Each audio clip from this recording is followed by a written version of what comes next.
grabe.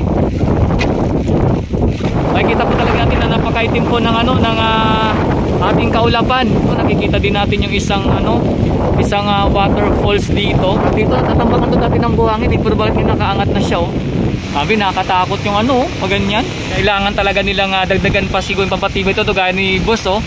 O mukhang ginagawa niya ng paraan. Kasi pag tuluyan pa itong lumakas yung hangin, delikado po mga kababayan, eh. Pero may mga bata pa rin naglalaro doon, oh. Diba? Parang hindi nila alintana yung yung lakas ng ulan at hangin, oh. Tingnan nyo, yan, oh. Ligo sila doon, oh.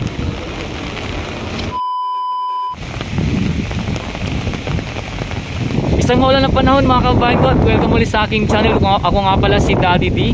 At ngayong araw po nandito ako sa may bandang area ng Yacht Club. At ito po yung ating nakikitang sitwasyon dito ngayon, lalong lalo na sa ating mga naghahanap buhay na mga nangingisda. So ayan po yung kanilang mga sasakyang pandagat, nakataas po sa may dalampasigan. At dito po nakikita po natin yung trash skimmer, na kung saan ito po yung makina na kumukolekta ng mga inaanod na basura at sa mga dagat natin. Siya po yung mabis na umaaksyon, pero ngayon siya po ay nandyan po sa may dalampasigan, no? Dahil nga po malakas po talaga yung hangin at may talagang wala pong tigil ang pag-ulan sa ngayon mga kababayan ko. So ayan po, no? Talagang ganito po yung dito yung sitwasyon ngayon dito sa may akin namang likuran. Ayan po yung pinaka ng Rojas Boulevard. So yan po yung ating nakikita ngayon dito. Sa hangin, grabe. Dito punta natin dito sa may dulo. Grabe yung payong ko, parang binabayo. Ayan po, oh. Yan, dito tayo mga kababayan ko, no? Grabe yung payong ko, parang lilipa rin. Lakas ng hangin, grabe, oh. Yan po ang ating nakikita ditong sitwasyon sa may area ng Manila Bay. At maya pa tayo pupunta doon sa may Manila Bay Walk Dolomite Beach para tingnan din yung sitwasyon doon mga kababayan ko. So ayan, oh. Makikita po talaga natin na napakaitim po ng ating kaulapan. At ayan po yung trash skimmer sa ngayon mga kababayan. Grabe, lakas na ng hangin. Oh. Tingnan nyo po, oh. Makikita nyo po na malakas yung hangin, gawa nga po dahil dyan sa sa mga pa lang ng nyug, oh. Kita nyo, di ba? So apektado rin talaga syempre yung mga nangingisda na ating kabayan, mga naghahanap buhay, no? Na kung saan yung dagat lang po yung pinagkakakitaan. So yan po yung kanilang mga bangka or mga sasakyang pandagat. Nakataas po lahat ngayon mga kababayan. So ito po ang ating area na pinapakita. Bahagi po yan dito ng Remedios at sa Quirino, no? Quirino po. Dito nga po sa may mismong Rojas Boulevard. Yan, Quirino Avenue po kasi yan, eh. Tapos ito naman doon bandang Remedios mga kababayan. At kung saan yung pinaglagyan ng ating Dolomite Sand or tinatawag ng Manila Bay Walk Dolomite Beach, yun naman po yung papunta sa bandang Pedro Hill at Paura mga kababayan.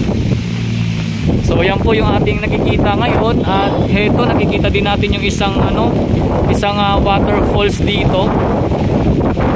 Dati to eh. Parang dito natambakan to dati ng buhangin, pero bakit nakaangat na siya, oh. Nakatago na dati sa buhangin yan, eh. Ibig sabihin talaga nito lang kaya yan, kasi nito lang kasi ako napunta ng ngayon Manila Bay.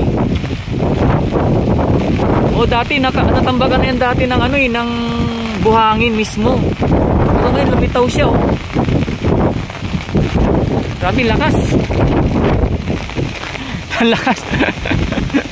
Okay lang si boss, oh. Lakas. Grabe, hindi kaya ng natin. Hindi tayo makapag-video. Buti mga kababayan ko, lakas ng hangin. Oh, yung mga yate, oh. Grabe. Oh, meron pa doon mga sa may breakwater, oh.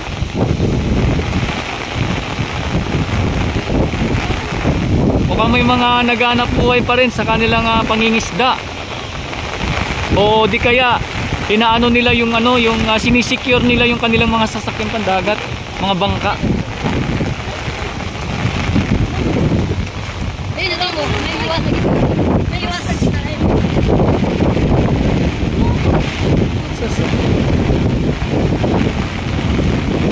So ito naman po nakita nyo na ganyan nakatambak po dyan. Yan po yung mga bahagi ng trash boom.